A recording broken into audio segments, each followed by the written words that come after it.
nchi yenye nickel, nchi yenye cobalt zinazotumika kutengeneza ndege na betri za simu, nchi yenye almasi, makaa ya mawe, chuma, uranium, mbuga kubwa za wanyama. Watu wetu ni maskini kwa sababu tuna watu viongozi madarakani ambao hawana uwezo, wamesababisha watu wetu hawana ajira. Hebu fikiria hivi, Wasukuma wanalima pamba hapa jirani yetu hapa Geita, wanalima pamba Mwanza, wanalima pamba Simiu, wanalima pamba Shinyanga. Lakini hata kiwanda cha kutengeneza gozi zile za kufutia vidonda hospitali, gozi, hakuna. Mwalimu Nyerere aliacha Msoma hapa kiwanda cha Butex, kilikuwa kinaajiri vijana wetu hapa. Maana yake ni kwamba pamba ilikuwa ikitoka Simiu, ikitoka Shinyanga, ikitoka Bunda, inakwenda pale Magujineri, inachakatwa, inakuwa nyuzi, inaletwa hapo Msoma. Butex inatengeneza kanga, inatengeneza mashuka, inatengeneza kaki hizi tunazovaa, zilikuwa zinatengenezwa hapa. Mnajua maana yake? Mnaelewa maana yake? Badala ya sisi kuchukua pesa hapa tuagize hizi kaki kutoka India, pesa inaingia hapo kiwandani, inakuajiri wewe. Wewe ukipata mshahara, unajenga nyumba, unamwajiri yule fundi. Yule fundi akipata hela, anunua kitanda kwa mfundi seremala. Fundi seremala anaagiza ubao, bodaboda anamletea mwingine. Bodaboda anakunywa mafuta pale, yule anamwajiri mlinzi. Mlinzi anapanga kwako, pesa inazunguka miongoni mwetu. Leo, sikiliza Msoma. Leo Butex imekufa. Pesa zote zinatoka hapa. Hata leso ya kufutia kamasi tunaagiza kutoka China.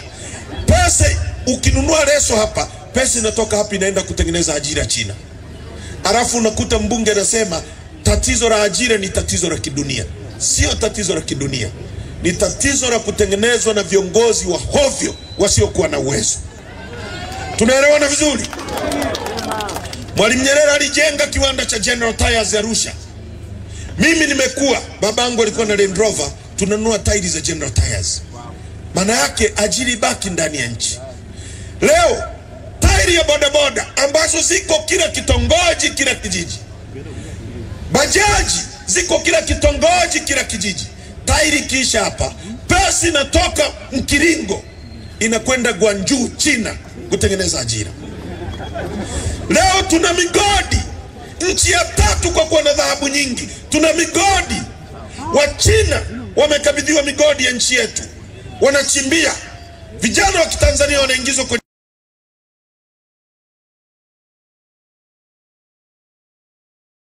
mashimo, wanachimba dhahabu, lakini wa China wanaichukua, wanaenda kuuza nje ya nchi, wanatajirika. Kwa nini? Mnaambiwa nyie hamna mitaji. Uongo kweli? Lakini mimi niwaulize, ripoti ya mkaguzi mkuu na mdhibiti wa hesabu za serikali mwaka jana imesema serikali ya Rais Samia imefanya matumizi yasiyokuwa na tija. Sasa matumizi yasiyokuwa na tija, hapo wametumia kitu kinaitwa tafsida, lugha laini, yani diction kwa kizungu. Wamechagua neno laini. Ni kama vile mtu unaenda msarani, ungesema tunaenda kufanya nini? Yani unapunguza ukali wa maneno. Kwa hiyo CAG ametumia tafsida kusema matumizi yasiyokuwa na tija.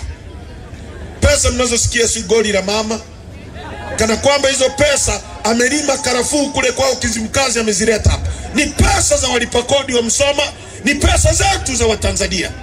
Goli la mama, sui akisikia viduku sui vinacheza wapi, kiduku cha nini, sui nini, kikoro cha mama, sui nini cha mama, kila kitu kimegeuka cha mama. Pesa zenu zinachezewa. Mkaguzi na mdhibiti mkuu wa hesabu za serikali anasema matumizi yasiyokuwa na tija kwenye nchi hii ni bilioni 571. Sasa bilioni 571, bilioni moja ni milioni 1000. Sasa kwenye bilioni moja hiyo yenye 1000 kuna bilioni 571 zimefanyika matumizi yasiyokuwa na tija.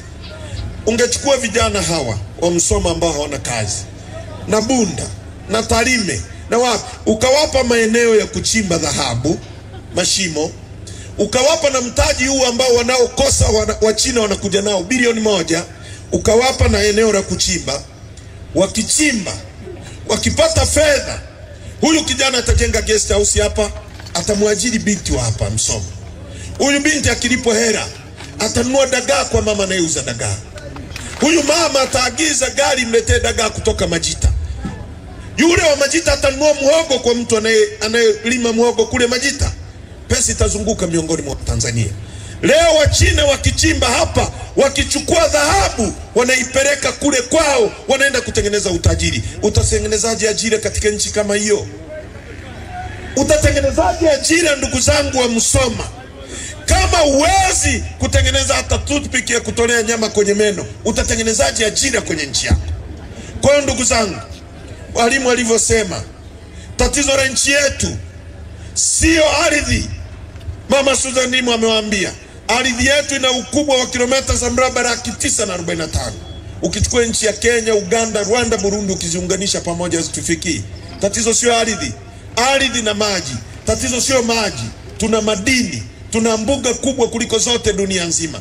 Tatizo tulilonalo ni uongozi bora na siasa safi havipo kwenye nchi yetu. Hilo ndio tatizo, ndio chanzo cha umaskini wa nchi hii. Watu wa Musoma, watu wema, watu mnaojua mabadiliko, nchi hii hata tukiacha kwenye mikono ya CCM kwa miaka 1000 hawezi kuibadilisha. Na waambie ukweli, hawana uwezo, wamefika mwisho, hawezi kufikiri. Huyu mama ameingia, amekuta bandari za nchi yetu. Bandari ni mlango wa fedha ambao tunazungukwa na nchi 6 landlocked ambazo hazina mlango wa bahari. Nchi ambazo zinatutegemea, iwe wanunue gari itapita kwenye maji ambao Mungu ametupa bure, pesa inaingia. Wanunue kiberiti kutoka nje, itapita kwenye maji yetu, pesa inaingia bure. Wakinunua greda, wakilima mazao yakitoka kwao, yakitoka Zambia ili yaende Ulaya, yanapita kwenye maji, wanatulipa bure. Tuko milioni 63. Dubai wako milioni 3. Dubai mwaka 61 walikuwa watu 70,000. Watu wa Musoma leo mko zaidi ya 300,000. Ni wengi kuliko watu wa Dubai walivyokuwa mwaka 61. Wako milioni 3.